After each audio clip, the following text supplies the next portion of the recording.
بسم اللہ الرحمن الرحیم وبہ نستعین وہو خیر المعین وصلی اللہ علی سیدنا محمد وآلہ الطاہرین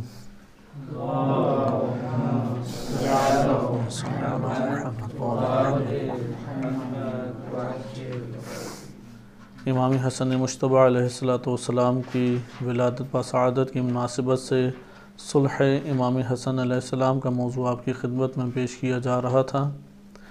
آپ نے گزشتہ درس میں امام حسن مجتبی علیہ السلام کے مختصر اشارتاً چند فضائل کو ملاحظہ کیا جو امام علیہ السلام کے بلند کمالات اور بلند رتبہ کے اوپر بھی دلالت کرتے ہیں اور امت کے امام اور خلیفہ برحق ہونے پہ بھی دلالت کرتے ہیں، کیونکہ لفظ خلیفہ اور لفظ امام یہ دو ایسے الفاظ ہیں کہ جس میں کسی قسم کا شائبہ نہیں رہ جاتا، اور اہل سنت میں بھی صحیح سند روایت میں وارد ہوا ہے کہ امام حسن و حسین علیہم السلام وہ چاہے قیام کریں یا چاہے قعود کریں، ہر دو صورتوں میں وہ خلیفہ اور امام ہیں۔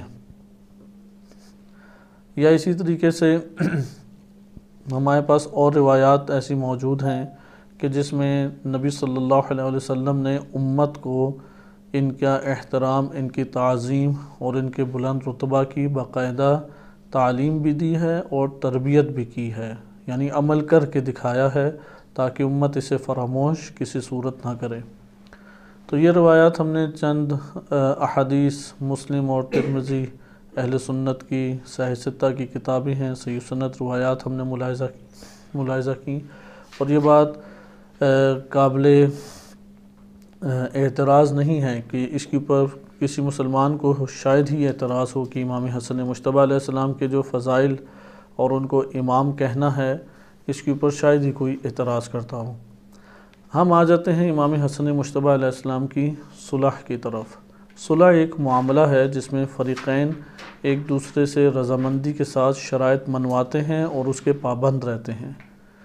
علم فقہ میں شیعہ سنی دونوں ہی فقہ میں طویل باب صلح کے عنوان سے وارد ہوا ہے، حتیٰ کہ اردو میں جو توضیح مسائل چھپتی ہے اس میں بھی صلح کے عنوان سے احکام وارد ہوئے ہیں، تو انسان اس معاملے کی نوعیت کو ان احکام کے ذیل میں جان سکتا ہے کہ فریقین کے درمیان یہ معاملہ انجام پاتا ہے جس میں دونوں کے قبول اور ایجاب ضروری ہے، شرط ہے، دونوں کی رضامندی اس میں شرط ہے، اور شرائط ایک دوسرے سے جو قبول کرتے ہیں اس کی وفاداری، اس کو وفا کرنا، اس عہد و پیمان کو نبھانا وہ بھی شرعاً واجب ہے۔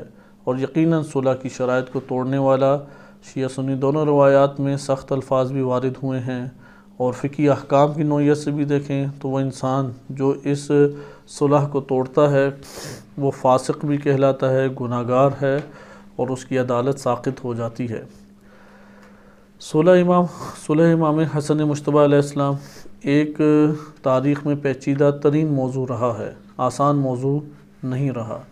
اس کی بنیادی وجہ امام علی علیہ السلام سے چلنے والی ایک نہضت اور جنگوں کا سلسلہ ہے، اور امام حسن مجتبی علیہ السلام کے بعد کربلا کا واقعہ، امام حسین علیہ السلام کی شہادت، ان دو ائمہ علیہم السلام جنہوں نے قیام کیا اس میں صلح ایک ایسی شے ہے کہ جو ایک عام فہم انسان کے لیے دشواری ایجاد کر دیتی ہے، صاحب معرفت کے لیے نہیں، کیونکہ وہ جو دور تھا اس دور میں امامت سے مربوط ساری روایتیں موجود تھیں۔ ایسا نہیں ہے کہ شیعہ سنی جو کتب میں روایات آئی ہیں اور مکتب اہل بیت علیہم السلام جن احادیث کی بنیاد پہ ائمہ اہل بیت علیہم السلام کو بلند مقام دیتے ہیں اور واجب الطاعہ قرار دیتے ہیں، ایسا نہیں ہے کہ اہل سنت کتب میں یہ روایات ہیں نہیں۔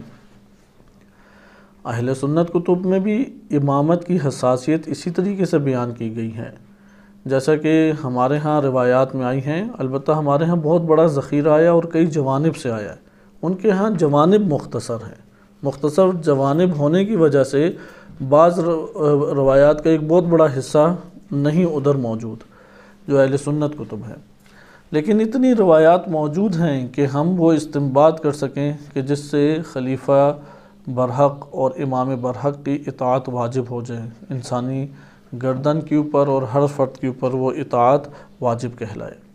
مثلا امام حسن مجتبیٰ علیہ السلام کے دور میں ہی، کیونکہ وہ دور ایک ایسا دور تھا کہ نبی صلی اللہ علیہ وسلم کے بعد جھگڑے شروع ہو گئے۔ اگرچہ اہل سنت کہتے ہیں کہ سقیفہ میں اجماع ہو گیا، لیکن اجماع تو اسے کہتے ہیں کہ جماعت اہل و حل و عقد وہ ایک مسئلے کے اوپر اتفاق کر لے، جبکہ اس اتفاق میں امام علی علیہ السلام شامل نہیں ہیں، جناب سعد بن عبادہ شامل نہیں ہیں، جناب سیدہ فاطمہ علیہ السلام وہ راضی اور شامل نہیں ہیں، اور اس طرح سے کئی افراد ہیں کہ جو شامل نہیں ہیں، لیکن ان کا ایک اجماعی نظریہ ہے اور وہ اس کے اوپر ڈٹے ہوئے ہیں اہل سنت کے یہ اجماع اور اتفاق جنم لیا، جبکہ اتفاق جنم نہیں لیا۔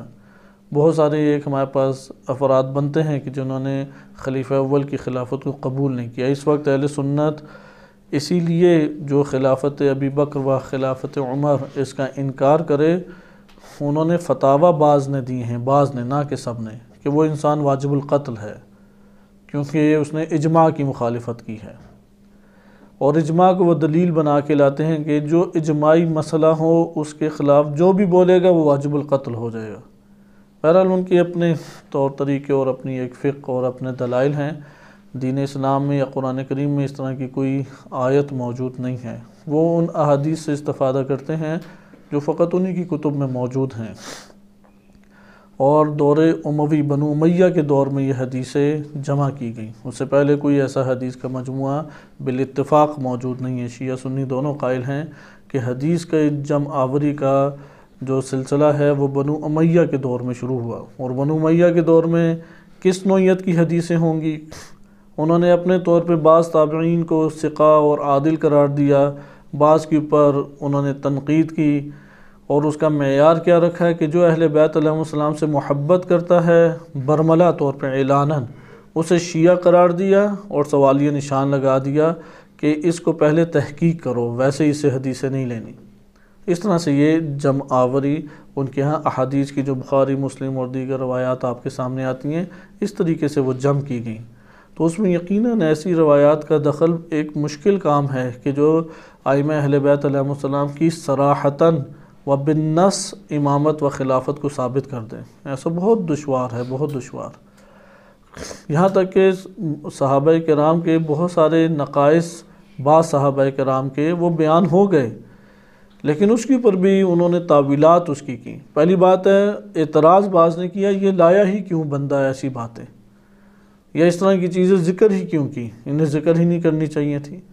مثلا حضرت عبداللہ ابن عمر خلیفہ دوم کے بیٹے ہیں، اب حدیث کی یا سیرت کی کتابوں میں مختلف ان کے واقعات لکھے گئے، اب ان کے اوپر ایسا واقعہ کہ جس سے ان کی شخصیت کے اوپر تنقید کسی قسم کی جاتی ہے، تو لکھنے والے یہ لکھتے ہیں کہ اسے شامل کیوں کیا گیا، آخر کیوں اس بندے نے رعایت نہیں کی صحابی ہونے کی۔ اس کا یہ مطلب ہے کہ اس دور میں حدیثیں اس حوالے سے جمع کی گئیں کہ وہ جو صحابہ کی عدالت یا ان کے نقص کے اوپر دلالت علمی مواد کرے، اس کو وہ قلم بند ہی نہیں کرتے تھے، چھپاتے تھے اسے، تب جا کے یہ امت کے سامنے اس طرح کی مجموعہ احادیث وارد ہوئے ہیں۔ مکتب اہل بیت علیہ السلام چونکہ وہ روز اول سے اس بات کا معتقد بھی ہے، قائل بھی ہے، اور جرت بھی رکھتا ہے کہ حق کو حق کہے اور باطل کو باطل کہے، چاہے وہ کتنی ہی عظیم ترین شخصیت کے اندر باطل کے ذرات یا باطل کے عناصر نظر آئیں، اسے باطل کہے گا۔ اس وجہ سے ان کی کتابوں میں ایسی چیزیں آئیں کہ جس سے حق آشکار ہوتا ہے یا افراد کے اوپر بعض تنقید جنم لیتی ہے۔ خلاصہ کلام وہ دور ہمارے سامنے جو ہے امام حسن مجتبیٰ علیہ السلام کا، اس دور کو سمجھنے کی اشد ہمیں ضرورت ہے۔ امام حسن مجتبیٰ علیہ السلام کے دور میں ایک حدیث جو شیعہ سنی دونوں کتب میں آئی ہے، اور اسے متواتر حدیث بھی کہا جا سکتا ہے معنی کے اعتبار سے، نہ کہ الفاظ کے اعتبار سے، اور آج کے دور میں اہل سنت کے لیے ایک بڑا مسئلہ بھی بنتی ہے، اور اس کی مختلف عجیب و غریب شکلیں بھی انہوں نے اس حدیث کے اوپر عمل پیرا ہونے کے لیے نکالی ہیں، اور بہرحال ایک ایسا سوال ہے جو اہل سنت سے کیا جائے تو ان کے پاس اس کا کوئی خاطر خواہ جواب موجود نہیں ہے۔ اور وہ حدیث یہ ہے کہ من مات ولیس لہ امام، کوئی شخص اس حالت میں مر جائے کہ اس کا کوئی امام نہ ہو، یا لیس لہ بیعۃ فی عنقہ، یا اس کی گردن میں کوئی بیعت نہ ہو۔ یہ صحیح مسلم کی روایات ہیں، صحیح مسلم اسی طرح یہ روایات وارد ہوئی ہیں۔ مات میتۃ جاہلیہ، وہ جاہلیت کی موت مرے گا۔ یا اس طرح کی روایات ہیں کہ اگر کسی شخص نے جماعت نے کسی امیر کی اطاعت کر لی ہو اور وہ اس امیر کی اطاعت سے اپنا ہاتھ کھینچ لے تو وہ مسلمانوں میں سے شمار نہیں ہوگا اور جاہلیت کی موت مرے گا۔ یا اس طرح کی ہے کہ اگر ایک شخص خلیفہ بن گیا ہے امت میں سے اور اس کے مقابلے میں دوسرا کوئی خلیفہ شخص کھڑا ہوتا ہے تو اس دوسرے کھڑے ہونے والے کو تم لوگ قتل کر دو، اسے فوراً قتل کر دیا جائے گا۔ اب آپ ملاحظہ کریں یہ روایات ہمارے ہاں بعینہ ہی، یہ روایات مکتب تشیع کا تو ایمان اور اعتقاد ہی یہ روایات ہیں۔ من مات ولم يعرف امام زمانہ مات میتۃ جاہلیہ، اللہم عرفنی نفسک فإنک ان لم تعرفنی نفسک، یہ اس کے اختتام کی ضللت عن دینی، کہ اگر میں نے حجت کو اپنے دور کی نہ پہچانا، امام کو نہ پہچانا تو گمراہ مرا۔ یہ روایات امام علی علیہ السلام کے دور میں بھی ہیں، امام حسن مجتبیٰ علیہ السلام کے دور میں بھی ہیں۔ یہی اس روایت کو بعد میں کربلا کے بعد بنو امیہ نے بہت ابھارا، اور اسی روایت کا سہارا لے کے مدینہ کے اوپر حملہ کیا تو مسلمانوں کو ابھار کے مدد کے لیے پکارا، اور مدد کی گئی یزیدی لشکروں کی۔ کعبے کو گرایا انہوں نے، اسی روایت کا سہارا لیا کہ کوئی گناہ نہیں کیا، کیونکہ اطاعت تو اصل میں امام کی ہوتی ہے۔ بعد میں بنو امیہ نے اس کو بہت ابھارا اور اسی کے ذریعے سے حکومت کی راہ ہموار کی، لیکن اس سے پہلے اس کو قبول نہیں کرنا چاہا۔ خصوصاً امام علی علیہ السلام کے دور میں اگر یہ بات لے لیں کہ جس طرح بخاری مسلم کی روایت میں آیا ہے کہ ایک خلیفہ امت قبول کر لے، اس کے مقابلے میں جب بنے تو اسے تم پکڑ کے قتل کر دو، یا وہ گمراہ ہے، یا وہ مسلمانوں میں سے نہیں ہے، یا وہ مرا تو جاہلیت کی موت مرا۔ خلیفہ اول کے مورد میں تو آ کے اہل سنت بہت زیادہ جوش و خروش سے یہ بات کہتے ہیں، جبکہ مکتب اہل بیت اس بات کا معتقد ہے روز اول سے خلیفہ امام علی علیہ السلام ہیں۔ نبی صلی اللہ علیہ وسلم مختلف مقامات میں ان کی خلافت کی نشاندہی کر کے گئے، انہیں خلیفہ بنا کے گئے، ان کے لیے لفظ مولا استعمال کیا، لفظ امام بھی استعمال کیا، یہ بھی کہا کہ میرے بعد کوئی نبی نہیں ہے، وصی کا لفظ بھی استعمال کیا، اور کئی جگہوں پہ استعمال کیا۔ اور یہ وجہ بنی کہ خلیفہ دوم نے نبی صلی اللہ علیہ وسلم کی رحلت کے بعد پابندی لگا دی حدیث لکھنے پہ، اور 1 صدی وہ حدیث لکھی گئی، اور جس کے پاس حدیث کے مجموعے نکلے یا جس کے پاس کوئی ورقہ ایسا نکلا جس کے اوپر حدیث لکھی ہوتی تھی، سب کو جمع کر کے جلا دیا۔ اب اگر وہ حدیثیں نہ جلائی جاتی، وہ کتابیں نہ جلائی جاتی، پھر کیا مواد ہمارے پاس علمی آتا؟ اگر ابھی امام علی علیہ السلام کے اہل سنت اور شیعہ کتب کو ملا کے یہ فضائل اور یہ کمالات پہنچتے ہیں، اگر وہ روایات ہوتی تو کس قدر ہمارے پاس ایک مجموعہ وسیع پہنچتا۔ یعنی اس کو صرف جلایا نہیں، بتانے پہ یہ سن لیتے کہ فلاں نے اس بندے کو یہ کہا کہ رسول اللہ یہ کہتے تھے، تو اس کو کوڑے لگائے جاتے تھے۔ اور اس کے اوپر بہانہ کیا ہے؟ بہانہ یہ تھا کہ کہیں حدیث اور قرآن آپس میں مکس نہ ہو جائے، جبکہ حفاظ موجود ہیں، قرآن لکھا گیا ہے، بین دفاتین موجود ہے، کتاب کی صورت میں بھی موجود ہے، اور یہ خطرہ نبی صلی اللہ علیہ وسلم نے تو محسوس نہیں کیا۔ لہذا آپ نے ملاحظہ کیا کہ جو راہ ہموار ان فتنوں کی ہوتی ہے، اس کے عناصر در حقیقت نبی صلی اللہ علیہ وسلم کے دور میں ہی موجود ہیں۔ اس لیے نبی صلی اللہ علیہ وسلم بار بار یہ خبریں اللہ سبحانہ وتعالیٰ نے جو انہیں غیب کی خبر دی تھی، ان غیب کی خبروں کے ذریعے بتاتے امت کو، میرا یہ بیٹا قتل ہوگا، میرا یہ بیٹا صلح کرے گا 2 جماعتوں میں۔ اہل سنت خود اپنی کتب میں صحیح سند روایات وارد ہوئی ہے، کیونکہ وقت مختصر ہے اس لیے ان کے ٹیکسٹ کے ساتھ یہ نہیں پڑھی جا سکتی، لیکن معروف ہیں کتابیں، کسی بھی آپ باشعور انسان کے سامنے یہ روایات پیش کریں تو وہ انکار نہیں کرے گا، اور خود مطالعہ بھی کرنی چاہیے اصل کتابوں سے۔ لیکن یہ جو 3-4 روایتیں میں آپ کی خدمت میں ذکر کر رہا ہوں، اس کا اگر حالات سے تعلق جوڑیں تو بہت سارے ہمارے پاس اہم نکات نظر آ جاتے ہیں۔ مثلا کون سی روایات کہ نبی صلی اللہ علیہ وسلم امت کے افراد کے سامنے گریہ کر رہے ہیں امام حسین علیہ السلام کو اٹھا کے، اور خبر دے رہے ہیں کہ اسے امت کے افراد قتل کریں گے۔ بنو امیہ کے بعض افراد یا حضرت عثمان بن عفان کے بعض رشتہ دار، ان کو کہا جاتا ہے کہ اگر یہ کعبے کے غلاف سے بھی لپٹے ہوں تو اسے قتل کر دو۔ مروان بن حکم یا اس طرح کے افراد ہیں کہ اسے مکہ اور مدینہ میں داخل بھی نہیں ہونے دینا۔ اب یہ سارے کے سارے آپ واقعات کو حالات سے جوڑیں تو ہمارے سامنے حقائق آتے ہیں۔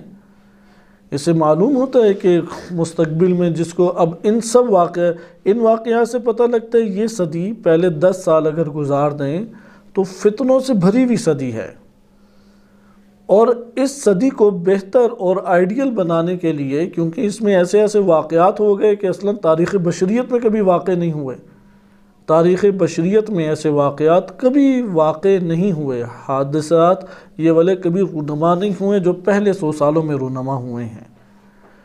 مثلا نبی صلی اللہ علیہ وسلم کی اگر شہادت کے بالفرض قائل نہ بھی ہوں، آپ دیکھیں خلیفہ دوم کو قتل کیا، خلیفہ سوم کو تو پورے کے پورے عالم اسلام نے حملہ کر کے کہ پتہ ہی نہیں ہے کہ قاتل کون ہے، قتل کیا گیا۔ امام علی علیہ السلام کو قتل کیا گیا، امام حسین علیہ السلام کو برے طریقے سے شہید کیا گیا، اسی طرح امام حسن مجتبیٰ علیہ السلام کو شہید کیا گیا۔ آگے خلافہ دیکھیں، امت کے اندر جو ہیں وہ دراڑیں پڑ گئیں، ممالک در ممالک میں دعوی حکومت کیے جاتے تھے، قیس و قصرہ کے طور طریقے آ گئے، قرآن بھی جلائے گئے اور حدیثیں بھی جلائی گئیں، حدیثوں میں لکھنے میں پابندیاں لگیں، کعبہ گرا دیا گیا۔ وہ حجر اسود ہی چوری کر کے لے جاتے تھے، اور پھر چور ڈھونڈ کے اسے پکڑ کے اسے لانا پڑتا تھا، یہ کہاں لے گیا بندہ۔ مسجد نبوی کی بے حرمتی کی گئی، مدینہ جو صرف صحابہ ادھر رہا کرتے تھے اس کو 10 دنوں کے لیے حلال قرار دیا گیا، اور کہا جاتا ہے ایک قول کے مطابق کئی ہزار ناجائز بچے یہ چند دنوں کے حلال کرنے کی وجہ سے پیدا ہوئے۔ واقعہ حرہ کی مثال ہے کہ اس میں 700 کے قریب صحابہ شہید ہوئے، چن چن کے صحابہ کو قتل کیا گیا، معاویہ نے قتل کیا، حجاج بن یوسف نے قتل کیا۔ اب یہ سارے واقعات کب ہو رہے ہیں؟ 100 سال میں۔ ابھی تو میں عناوین بتا رہا ہوں تیزی سے، آپ دقیق طور پہ اکٹھے کرنے لگیں تو پتہ نہیں کتنی لمبی فہرست بن جائے گا۔ تو یہ تو مسلمان سوچے گا اس سے بدترین صدی کون سی ہے۔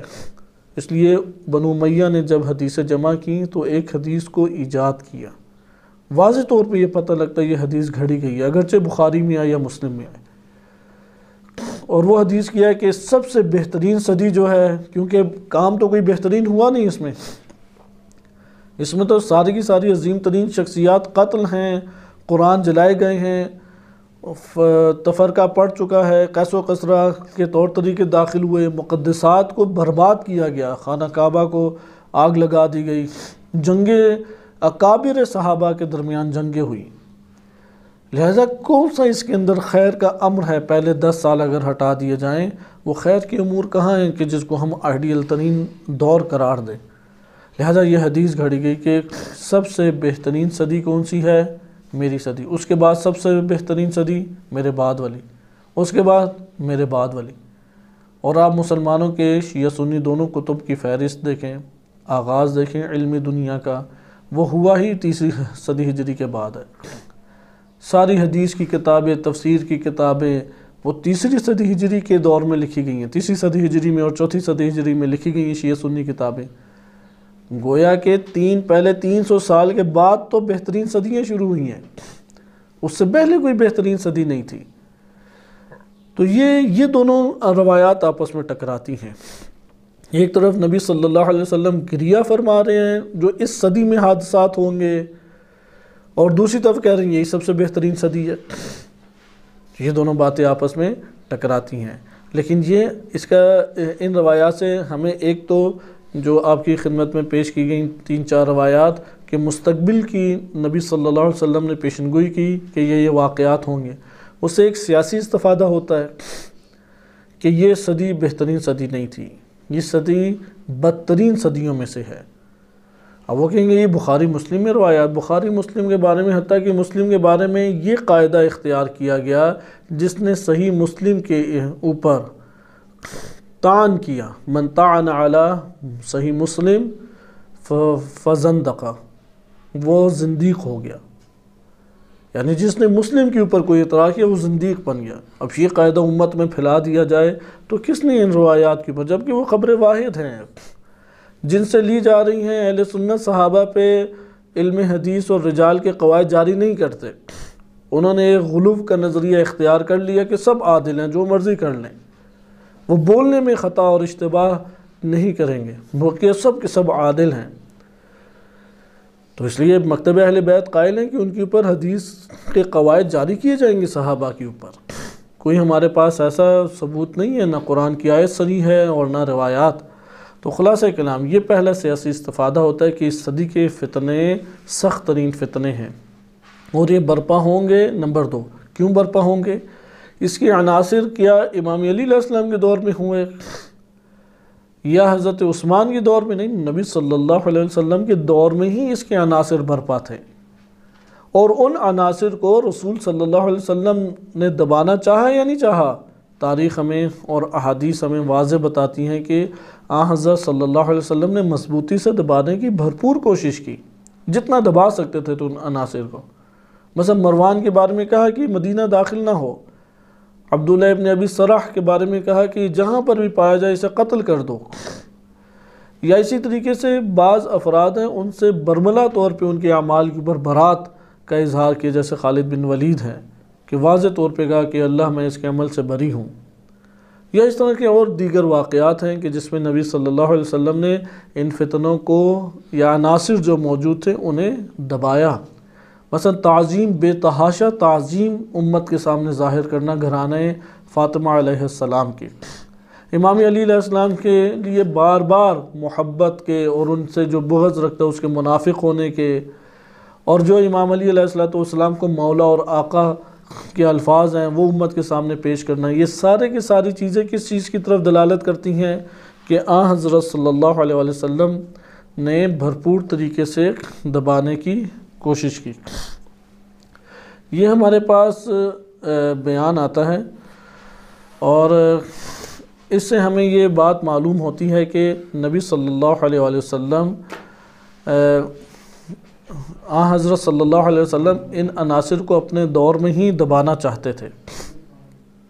ہم آگے آ جاتے ہیں صلح امام حسن مجتبیٰ علیہ السلام، کیونکہ صلح کے ان باتوں کو ہم صحیح طرح سے نہیں جان سکیں گے اگر ہم سابقہ دور کو نہیں پڑھیں گے، خصوصاً خلیفہ دوم اور خلیفہ سوم کا دور، کیونکہ سب وہ عوامل جن کی وجہ سے صلح کرنے پڑی امام حسن مجتبیٰ علیہ السلام کو، عملی طور پہ ان عناصر کو قوت جو حاصل ہوئی وہ خلیفہ دوم و خلیفہ سوم کے دور میں ہے۔ یہ آپ اگر کتاب تبری فقط پڑھ لیں، کیونکہ تبری ایک ایسی کتاب شمار ہوتی ہے کہ اس کے بارے میں یہ کہا جا سکتا ہے کہ انہوں نے اہل بیت علیہ السلام کی مخالفت میں گویا کہ کتاب لکھی ہے۔ اہل سنت کو تاریخ میں سب سے زیادہ اعتماد اسی پر ہے، اور صحیح اور ضعیف ایک اس کے اوپر لکھی گئی ہے کتاب بھی، یعنی صحیح حدیثیں اس کی الگ کر دی ہیں، ضعیف حدیثیں اس کی الگ کر دی ہیں، حتیٰ کہ تاریخ میں قواعد حدیث جاری نہیں ہوتے، اکثر مسلمان علماء و فقہاء و محدثین اس بات کے قائل ہیں، اہل حدیث طبقہ فقط اس بات کا قائل ہے کہ وہ قواعد کو جاری کرتے ہیں۔ بہرحال تاریخ تبری اگر آپ فقط پڑھ لیں تو یہ بات ہمارے سامنے آتی ہے کہ صلح امام حسن مجتبیٰ علیہ السلام، اس کی بنیادی وجہ کیا بنی تھی؟ اس کی بنیادی ترین وجہ صلح امام حسن مجتبیٰ علیہ السلام وہ عوامل ہیں جو خلیفہ دوم اور خلیفہ سوم کے دور میں اجاگر ہوئے، رونما ہوئے، یعنی ان عوامل کو قوت کس دور میں ملی ہے؟ خلیفہ دوم و خلیفہ سوم کے دور میں۔ مثلا ایک صرف اشارہ کیا جائے، معاویہ بن ابی سفیان کو حکومت کس کے دور میں ملی؟ کس کے طویل دور میں وہ ادھر کے حاکم رہے؟ خلیفہ دوم حضرت عمر بن خطاب کے دور میں، اس کے بعد عثمان بن عفان کے دور میں، انہوں نے اپنے طول دور حکومت میں 12 سال یا 13 سال اس جگہ کو ان کے انڈر رکھا۔ یہ عناصر ادھر قوی ہونے ہی ہونے تھے۔ اسی طریقے سے اور ہمارے پاس دیگر ایسے مثالیں ہیں کہ ان علاقوں کے اوپر اور سیاسی طور پہ پر اثر کیا گیا ان دو حکومتوں میں۔ امام حسن مجتبیٰ علیہ السلام سب سے پہلے جنگ کے لیے تشریف لے گئے۔ یہ ہمارے لیے انتہائی اہمیت کا حامل نقطہ ہے کہ وہ جنگ کے لیے وہاں پر تشریف لے گئے۔ امام علی علیہ السلام نے حکومت کو جب سنبھالا تو اس وقت گویا کہ عالم اسلام میں تقریباً جتنے بھی حاکم بیٹھے ہوئے تھے، سیاست مدار بیٹھے ہوئے تھے مختلف صوبوں میں، مختلف شہروں میں، ان سب نے گٹھ جوڑ لیے امام علی علیہ السلام کے خلاف اور میدان جنگ میں آہستہ آہستہ لے آئے۔ آپ تاریخ طبری میں فقط حالات پڑھیں جناب طلحہ و جناب زبیر کے، انہوں نے کیسے بیعت کی۔ اب تاریخ طبری پڑھیں گے تو آپ کو محسوس ہوگا کہ امام علی علیہ السلام کو کچھ سمجھ نہیں آ رہی کرنا کی ہے، نعوذ باللہ۔ انہوں نے امام حسن و امام علی علیہ السلام ان کی شخصیت بہت ہلکی کر کے دکھائی ہے۔ اہل سنت حدیث پڑھیں، اہل سنت رجال پڑھیں اور اہل سنت تاریخ پڑھیں، اس میں امام علی علیہ السلام ایک معمولی شخص بالکل نظر آتے ہیں جو جوش اور جذبے والے ہیں، ہر ٹائم اپنی بس تعریف نعوذ باللہ کرا رہے ہیں اور ہر وقت لڑائی جھگڑے کے لیے فوراً سامنے آ جاتے ہیں۔ عجیب سی ایک انہوں نے تصویر کشی کی ہوئی ہے۔ یہ وجہ بنتی ہے کہ جو اہل سنت دیندار طبقہ جب اپنی کتابیں پڑھتا ہے تو اس کے دل میں کوئی محبت جنم نہیں لیتی امام علی علیہ السلام کے بارے میں، وہ کوئی رغبت محسوس نہیں کرتا، کیونکہ تصویر کشی ایسی کی جاتی ہے۔ یعنی ہر عاقلانہ بات اس کے مد مقابل امام علی علیہ السلام نعوذ باللہ قدم اٹھا رہے ہیں۔ مثلا سقیفہ میں سارے خلیفہ اول کو قبول کر رہے ہیں، امام علی علیہ السلام ہی نہیں قبول کر رہے، وہ پھر جھگڑوں پہ آ رہے ہیں۔ اسی طریقے سے خلیفہ دوم ہیں، ان سے پھر جھگڑوں پہ آ رہے ہیں۔ بعد کے مسائل اسی طریقے سے ہیں۔ تو ایک عجیب سی تصویر کشی اصل میں ان کی کتابوں کے اندر موجود ہے جو ان کو دور کر دیتی ہیں۔ امام علی علیہ السلام نے حکومت یہاں سنبھالی، دوسری طرف یہ جو حاکم حضرات تھے مختلف شہروں میں، انہوں نے ایک قسم کا گٹھ جوڑ لیا۔ مکہ مدینہ چونکہ قریب ہیں، ادھر تو والی مضبوط طور پہ امام علی علیہ السلام نے بھیج دیے کہ مکہ کا والی سہل بن حنیف کو بنایا کہ معروف صحابی ہیں، بدری ہیں، جنگ بدر میں بھی شرکت کی۔ انہی کے بھائی عثمان بن حنیف انہیں بصرہ کا والی بنایا۔ اسی طریقے سے دیگر جگہوں کی پر امام علی علیہ السلام نے والی حضرات یا گورنر بھیجے۔ اب جہاں گورنر بھیجتے وہ آگے سے ٹکراؤ میں آ جاتا، یہاں تک کہ وہ بھاگ جاتے تھے معاویہ بن ابی سفیان کی طرف، حتیٰ کہ اشعث بن قیس جب اس کو کہا کہ اپنا حساب کتاب ذرا بھیج دو تو اس نے اپنی قوم اور جماعت میں آ کے کہا میں تو معاویہ بن ابی سفیان کے پاس جا رہا ہوں کہ کس نے یہ سارا حساب کتاب دینا ہے۔ لہذا اس طریقے سے انہوں نے پورا گٹھ جوڑا اور ایک جگہ جم ہوئے۔ اب امام علی علیہ السلام کی تدبیر دیکھیں، انہوں نے کہا سب سے پہلے میں شام کا مسئلہ حل کروں گا، یہ جو فتنہ ہے شام کے باغیوں کا، اس کا پہلے علاج کروں گا۔ اب جو اموی ہتھ کنڈے ہیں وہ حرکت میں آئے۔ مثلا مغیرہ بن شعبہ کہ اہل سنت نے ہم نے کتب میں واضح طور پہ معتبر اسانید سے لکھا ہے کہ امام علی علیہ السلام پہ اعلانیہ گالم گلوچ اور بدترین گالم گلوچ کا جو سلسلہ ہے وہ مغیرہ بن شعبہ نے شروع کیا، اور ساری عمر گالیاں دیتا رہا امام علی علیہ السلام کو، اور پاکستان میں ان کے نام پہ مساجد بھی بنائی جاتی ہیں۔ اعتراض کریں تو واجب القتل ہو جاتا ہے جو اعتراض کرے۔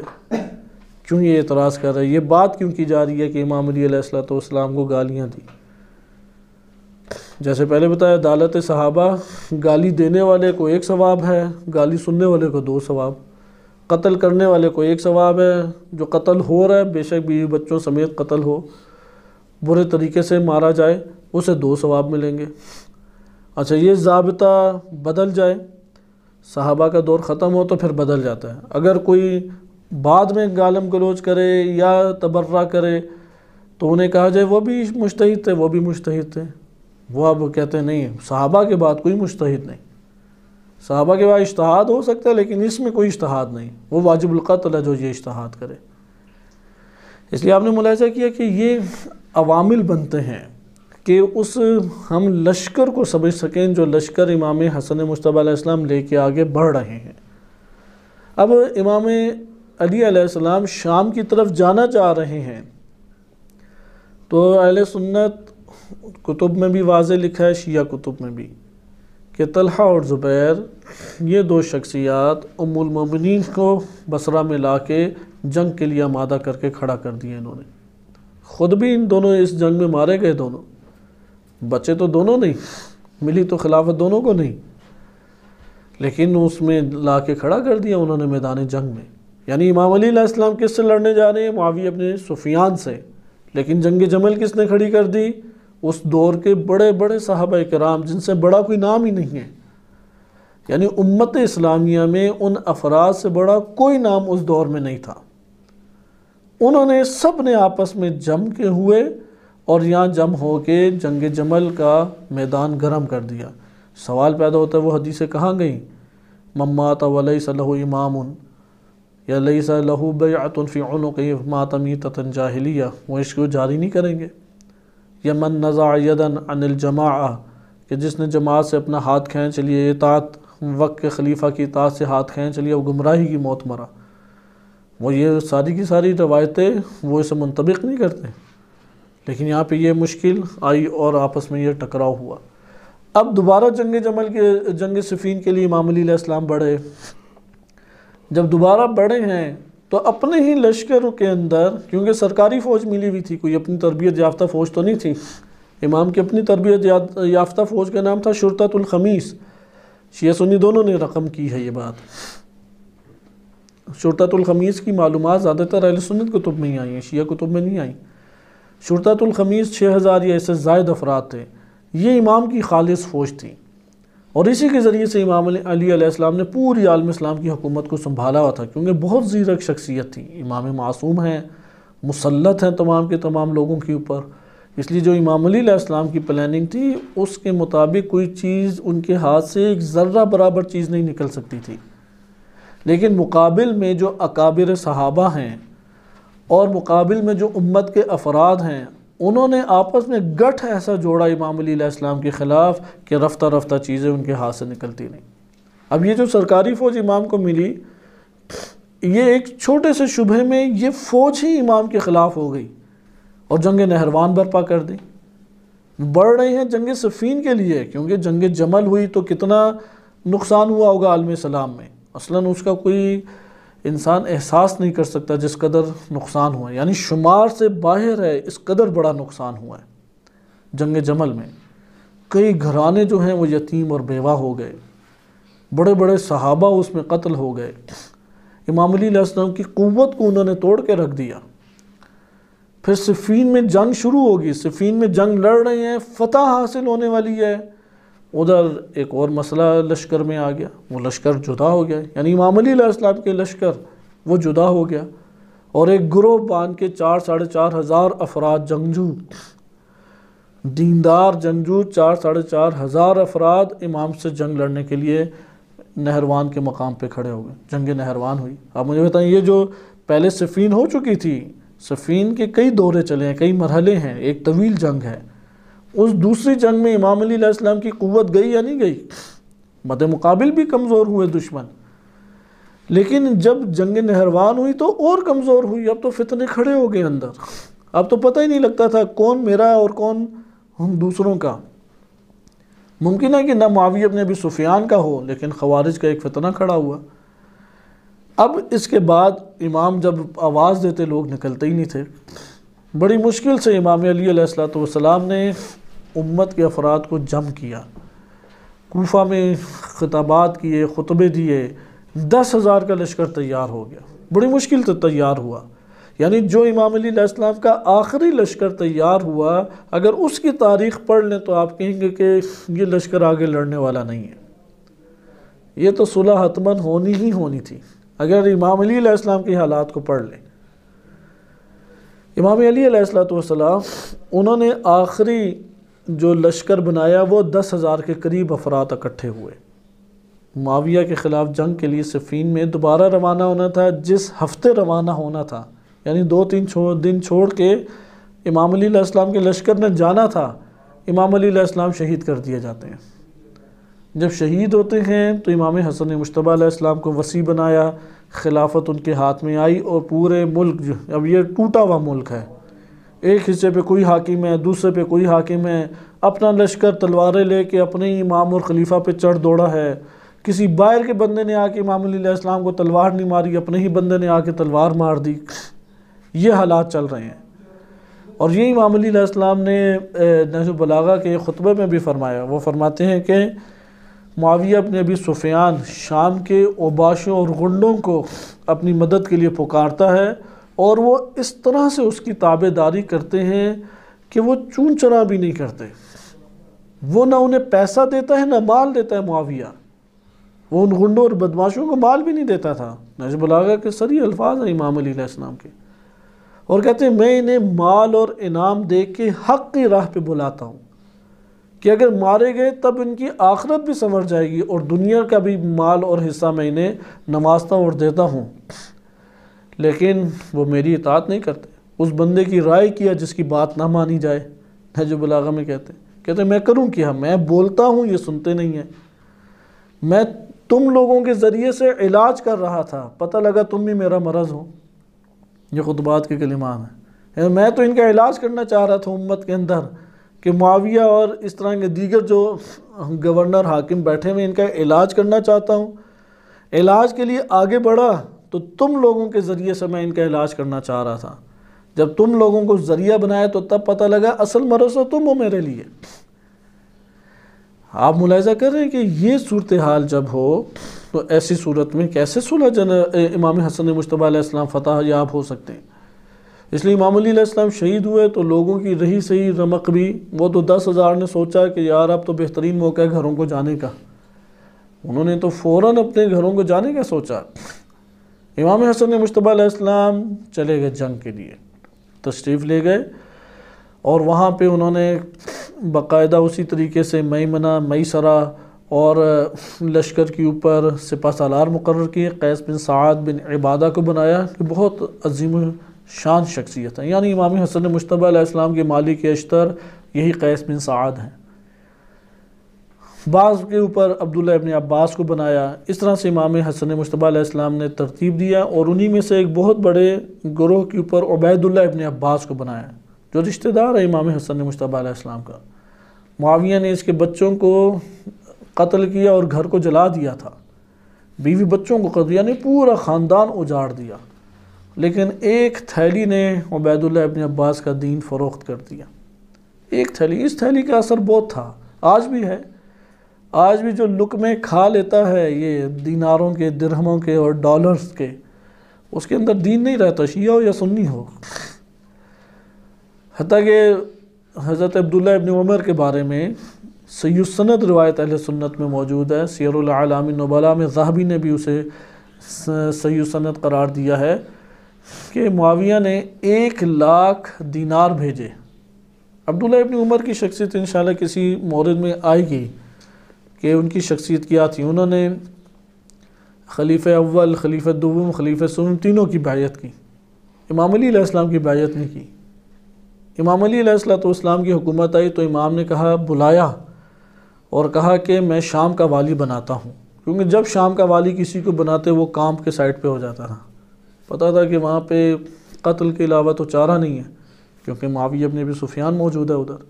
عبداللہ ابن عباس کو بھی کہا تو انہوں نے کہا مجھے تو بچا کے رکھے، انہوں نے چھوڑنا ہی نہیں ہے مجھے. یہ تاریخ طبری میں واقعات لکھے ہیں.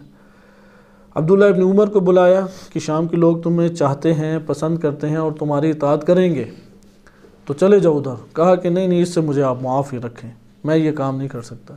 پھر امام نے دوبارہ اسے اگلے دن بلایا. وہ چپکے سے عبداللہ ابن عمر مکہ کی طرف فرار کر گیا. اور شیعہ سنی دونوں نے لکھا ہے کہ امام علی علیہ السلام کی بیعت عبداللہ ابن عمر نے نہیں کی.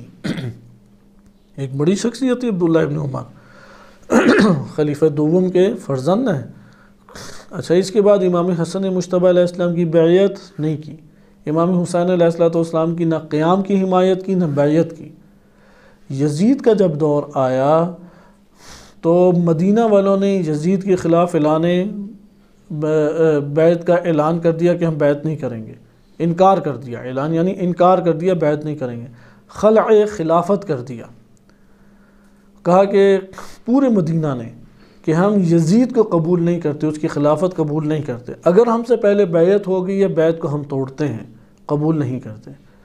وہاں پہ اکیلا تنہا عبداللہ ابن عمر کھڑا ہو گیا اور کہا کہ میں نے رسول اللہ سے سنا ہے کہ جس نے بھی غدر کیا، خیانت کی، فریب کی دیا، قیامت والے دن اس کے لیے ایک پرچم گاڑا جائے گا اور وہ سب نمایاں ہوگا کہ تم لوگوں نے ایک ایسے شخص کو خلع خلافت کر دیا اور اس کی خلافت کا انکار کر رہے ہو کہ جس کے ہاتھوں پہ ہم نے اللہ اور رسول والی بیعت کی ہے. یعنی یزید کے ہاتھوں میں نے اللہ اور رسول والی بیعت کی ہے اور میں اسے واجب الطاعہ امام قبول کرتا ہوں. اور پھر کہا کہ اگر تم لوگوں نے یہ کام کیا ہے تو میرا تم لوگوں سے کوئی تعلق نہیں ہے، ہم دونوں کے درمیان دیوار ہے. اس وقت تک دیوار رہے گی کہ جب تک تم یزید کی بیعت نہیں کر لیتے. اور پھر جب یزید کے لشکروں نے حملہ کیا، صرف عبداللہ ابن عمر کو کچھ نہیں کہا گیا، بقیہ تو سب کی عصمت دری کی گئی. اسی عبداللہ ابن عمر کے پاس ایک تھیلی بھجوائی گئی 1,00,000 دینار. یہ پہلے کی بات ہے، یزید کے لیے ابھی راہ ہموار کی جا رہی ہے. 1,00,000 دینار بھجوا دیے، قبول کیا. قبول کرنے کے بعد معاویہ نے بلایا اور کہا یزید کی بیعت کرو. تو اس نے یہ الفاظ عبداللہ ابن عمر کے کہ اب میں سمجھا کہ مجھے کیوں بلایا تھا، یعنی وہ تھیلی کیوں بھجوائی تھی. میرا دین اس قدر سستی قیمت اس نے لگائی ہے، 1,00,000 دینار میرے دین کی قیمت لگائی ہے. اور 1,00,000 دینار لینے کے بعد اور یہ شکوہ کرنے کے بعد یزید کی بیعت بھی کی، انکار نہیں کیا اس کا. یہ ہے تھیلی کا اثر. یہ تھیلی کا اثر جو ہے عبید اللہ ابن عباس پہ بھی ہوا. اس کے پیچھے 9,000 کا لشکر ہے ایک بڑا، اسے تھیلی دی گئی، وہ راتوں رات غائب. لشکر اپنا امیر ڈھونڈ رہے کہ جس سالار کے ساتھ میں نے حملہ کرنا ہے، پتہ لگا وہ تو تھیلی لے کے چلا گیا ہے. تو مجھے بتائیں پیچھے لشکر کی حالت کیا ہوگی. اس کی تو مثال ایسی ہے کہ ایک آپ ادارہ بنائیں، مدرسہ یا کوئی بڑا ادارہ بنائیں، اور اس کے مدیر ہیں جو پہلے بڑے نیک پاکیزہ آپ کے سامنے معروف ہوں، اور جب سخت حالات آتے ہیں تو وہ ڈالروں کا ایک بریف کیس پکڑ کے جہاز میں بیٹھ کے پرامن جگہ منتقل ہو جاتے ہیں. تو مجھے بتائیں وہ پیچھے والوں کی حالت کیسی ہوگی. پیچھے جو اس ادارے میں بیٹھے ہوئے ہیں وہ اس سیرت پہ چلیں گے یا نہیں چلیں گے. لہٰذا آپ جب ملاحظہ کیا کہ یہ وجہ ایک بنی عبید اللہ ابن عباس، اس کا بہت بڑا دخل ہے، بہت بڑا دخل ہے اس صلح میں، کیونکہ اسی نے آگے بڑھ کے حملے کرنے تھے، اسی نے آگے بڑھ کے لشکر کو لے کے جانا تھا. وہ ایک تھیلی کے پر فروخت ہو گیا. تو یہ جو ہم اسی طرح عبداللہ ابن عمر عبد الملک بن مروان کی بیعت کر لی حجاج کے ہاتھوں میں، حجاج بن یوسف کے ہاتھ پہ بیعت جا کے کی.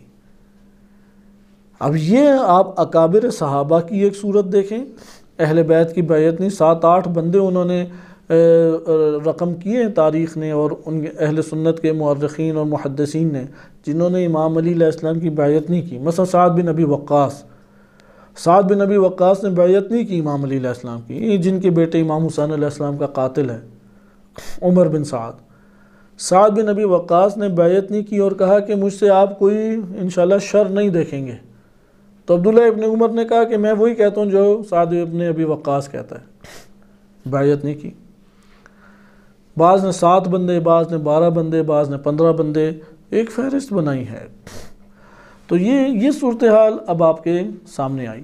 ہمارے پاس مضامین زیادہ ہیں کہ جو صلح کے عنوان کو بیان کرتے ہیں اور اس میں موجود حکمت کو بیان کرتے ہیں. اب امام حسن مجتبیٰ علیہ السلام تشریف لے گئے ہیں. آپ لشکروں کی حالت دیکھیں، مثلا میمنہ ہے، میسرہ ہے، درمیان قلب جسے کہتے ہیں، ادھر سے حملہ کرنا ہے، پیچھے دفاع کرنے والے ہیں.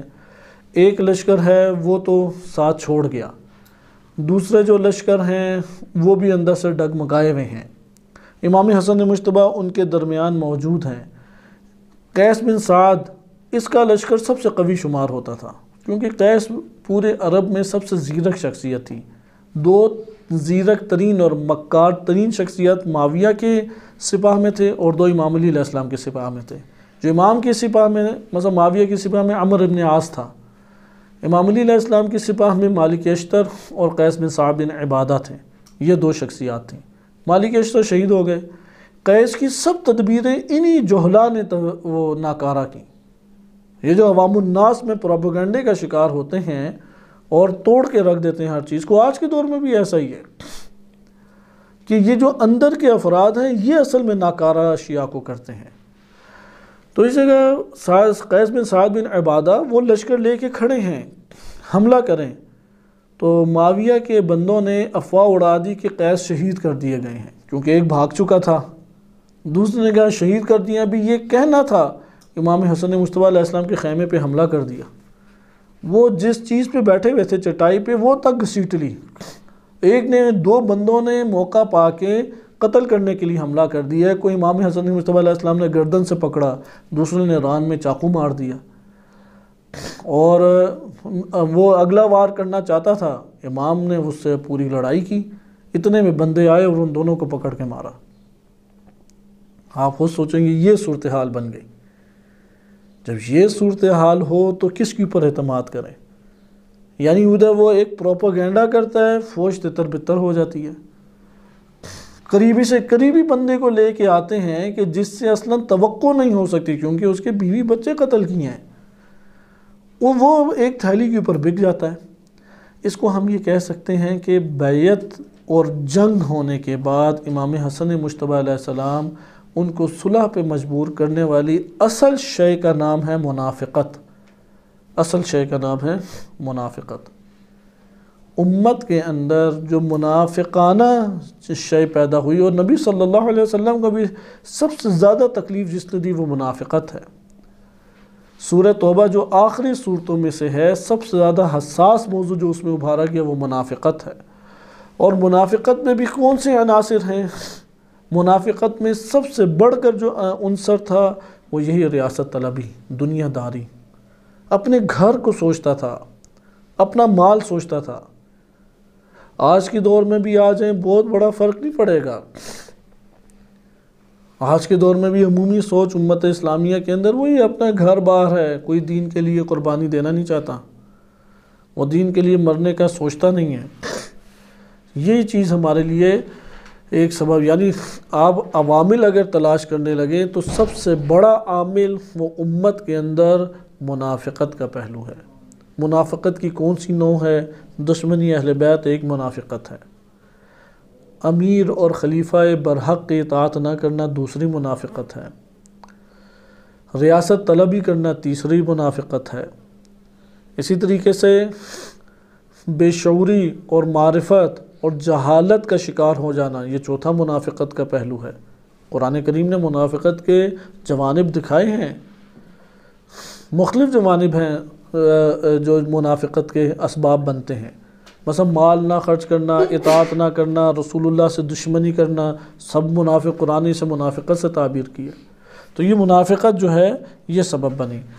امام حسن مجتبیٰ علیہ السلام نے اب جب صلح کی تو کیونکہ مسلسل جنگیں ہو رہی تھیں، تو جنگیں جو ہو رہی تھی اس میں باوفا صحابہ بھی تو موجود تھے بالفاظ دیگر۔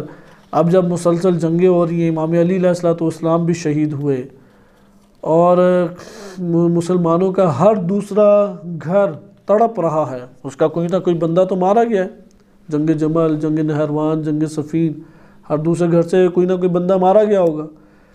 تو یہاں پہ جب امام حسن مجتبیٰ علیہ السلام صلح کریں گے تو تانے ملیں گے یا نہیں ملیں گے؟ تو حتماً ملیں گے کہ آپ کس وجہ سے صلح کر رہے ہیں، یہ تو قاتل لوگ ہیں، یہ تو فاسق لوگ ہیں، یہی وہ افراد ہیں کہ امام علی علیہ السلام نے جن کے خلاف اقدام کیا اور کیا کیا ان کے بارے میں خطبات میں بیان فرمایا، رقم تھی ان کے ذہنوں میں باتیں۔ لہذا امام حسن مجتبیٰ علیہ السلام نے اولاً صلح کی، اور صلح کرنے کے بعد اپنے قریبیوں کے تانوں پہ غصہ غضب نہیں ہوئے۔ بات کے ائمہ سنتے تو غصہ غضب ہو جاتے، انشاءاللہ ہم یہ پڑھیں گے، لیکن امام حسن مجتبیٰ علیہ السلام غصے غضب نہ ہوتے۔ مثلا حجر ابن عدی، بہت بڑا نام ہے حجر ابن عدی کا، ان کے بیٹے صفین میں شہید ہوئے امام علی علیہ السلام کی رقاب میں۔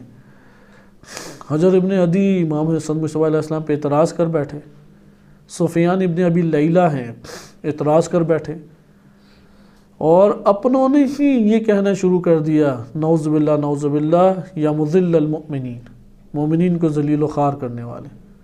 تو امام حوصلے سے کام لیتے اور کہتے جب یہ طعنہ سنتے کہ میں ذلیل و خوار کرنے والا نہیں ہوں۔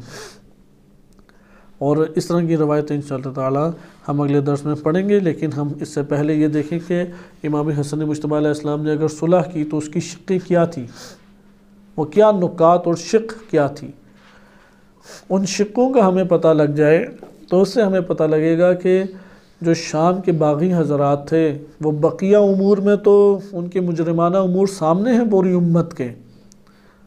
پوری امت کے سامنے ہیں وہ مجرمانہ امور. یہ شقے توڑنا ایک اور جرم ہے.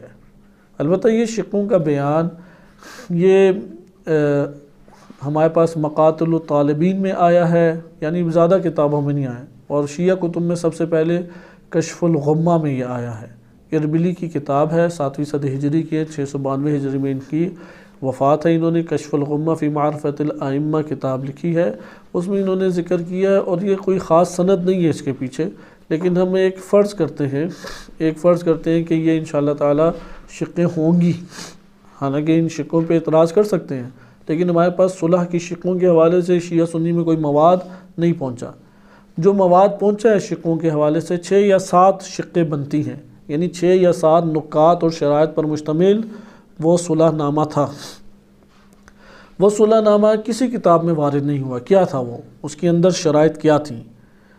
لیکن یہ جو ہمارے پاس شقے پر موجود ہیں 6-7 کشف الغمہ میں ذکر ہوئی ہیں، اور اسی سے بقیہ کتب میں آتی ہیں، یا مقاتل الطالبین میں ذکر کی گئی ہیں، اصفہانی نے ذکر کی ہیں، قدیمی مورخ ہیں، لیکن اہل سنت انہیں قبول نہیں کرتے. شیعہ بھی ان کے اوپر اعتراضات کرتے ہیں، لیکن ان کی کتابوں میں یہ شقوں کا بیان آیا ہے. ان شقوں کی ساخت میں بعض تو حقیقت معلوم ہوتی ہیں، یعنی یہ جو 6-7 نکات ہیں، اس کا ہم کہہ سکتے ہیں 70-80% حصہ تو ہمیں دیگر احادیث مبارکہ سے پتہ لگتا ہے کہ وہ ٹھیک ہے، یہ لکھا ہوگا. لیکن یہ بقیہ کتابوں میں بس یہ آیا کہ صلح ہوئی امام حسن مجتبیٰ علیہ السلام کی، اور بعض شقوں کا بیان آ جاتا ہے. مثلا امام علی علیہ السلام پہ لعن طعن ختم کی جائے گی، معاویہ اپنے بعد کسی کو خلیفہ نہیں بنائے گا، اس طرح کی باتیں بعض ہمیں بکھری ہوئی پتہ لگ جاتی ہیں. اس لیے اہل سنت نے اس کے اوپر اعتراض نہیں کیا زیادہ، ان شقوں کو اسی طرح لکھ دیا. اور وہ محدثین نے لکھا جو اصلاً قبول ہی نہیں کرتے سند کے بغیر بات، لیکن انہوں نے ان 6-7 شقوں کو قبول کیا. اس میں الفاظ ہی اس طرح کے ہیں، اور ہر شق کی مخالفت معاویہ ابن ابی سفیان نے کی. حتیٰ کہ جب یہ صلح نامہ لکھا گیا تو معاویہ ابن ابی سفیان کوفہ آیا، اور کوفہ آ کے جو پہلا خطاب کیا اس خطاب میں یہ کہا کہ میں نے تم لوگوں سے جنگ اس لیے نہیں کی تھی کہ تم نمازیں پڑھو، روزے رکھو، حج ادا کرو، عبادات بجا لاؤ. میں نے اس لیے تھوڑی یہ کیا ہے جنگ و قتال کیا، میں نے فقط اس لیے جنگ و قتال کیا لِأَتَأَمَّرْ عَلَيْكُمْ، تمہارے اوپر میں امیر بن کے بیٹھ جاؤں، حکومت کروں. اور یہ پہلی شق کا انکار ہے، کیونکہ پہلی شق کا بیان یہ ہے کہ یہ اللہ اور اس کے رسول کی سنت کے مطابق انہیں چلائیں گے. البتہ ادھر خلفۂ راشدین کا نام بھی ہے.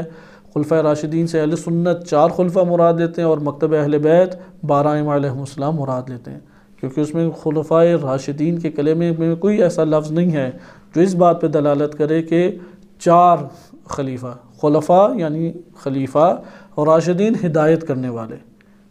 اس کا خلفۂ راشدین کا متبادل ترجمہ بنتا ہے ائمہ ہدا. خلفاء یعنی ائمہ، راشدین یعنی ہدایت دینے والے.